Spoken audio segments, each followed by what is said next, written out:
We've got a quarterback scenario. We do know the Texans have benched quarterback Brock Osweiler in favor of Tom Savage, and Tony Romo is the backup this season following his injury and the emergence of Dak Prescott. So having said all that, Dylan, if those quarterbacks were to change situations, which one would be more desirable to different teams? The 26-year-old Osweiler or the 36-year-old Tony Romo? Romo, easily Romo. And I understand that Romo is older by a decade. I understand that Romo's a little bit more fragile because of the injuries he's been through.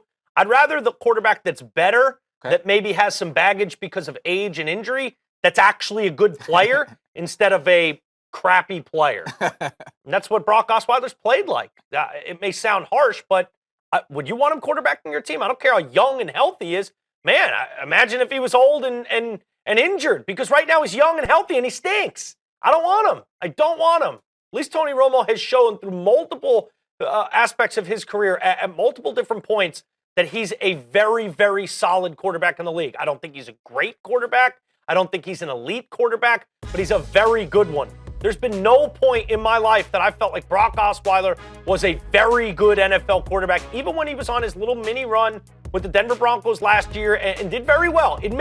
I will admit, he did very well for himself in terms of holding down the fort and treading water with that Broncos team where he didn't need to do too much and play out of his shoes. He just needed to kind of tread water. That's what he did, and he played better in that instance than he's playing right now. But I see a kid right now that just is not ready to be a starting quarterback. He's got a good running back. He's got an elite wide receiver with another good rookie wide receiver in Fuller to go opposite Hopkins, and a top 6 overall defense.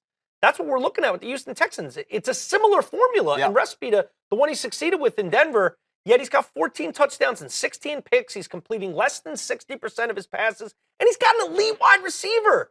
I just don't think there's many people out there that are going to be, knocking down the door to say, get me Brock Osweiler. I know you guys have lost faith in him. I've got a ton of faith in them. I don't think a lot of people do, where I think some people feel like there's still a little juice you could squeeze out of Tony Romo. Maybe not a lot, but just a little bit. If you got a ready to win now team in the NFL and you need someone for a year, maybe 2, I could see it being interested in Tony Romo. Yeah, it's puzzling how Osweiler has not been able to get the ball to DeAndre Hopkins, to your point. Hopkins only 4 touchdown receptions this year. Hopkins had 11 last year when they had 4 different quarterbacks with TJ Yates and Whedon and Ryan Mallett. He had 11 touchdown receptions. Now he has 4. I know we still have 2 games to play, but you wonder if you had Osweiler for those next couple of games, maybe he gets 1 more. Maybe. That's less than half. He even looked more himself. He looked more Hopkins-ish just in the time Tom Savage came in the game. All of a sudden, Tom Savage was able to find him, and this is, not by no stretch of the imagination a guy that people think of on the level of as Tony Romo.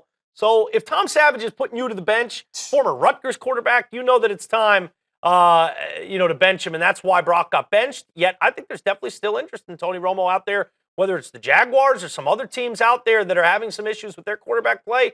They look at a guy in Tony Romo that's been around the league. He knows a lot of different systems, and I think it'll be interesting to see where he winds up, because he's asking for his release, and I don't think he's going to be around Dallas for very long, because Dak is cementing his role now and for the future with the Dallas Cowboys. Osweiler has a $19 million cap hit for 2017. Romo has a $24.7 million cap hit for 2017. It's a factor. We'll see how it unfolds with those 2 quarterbacks.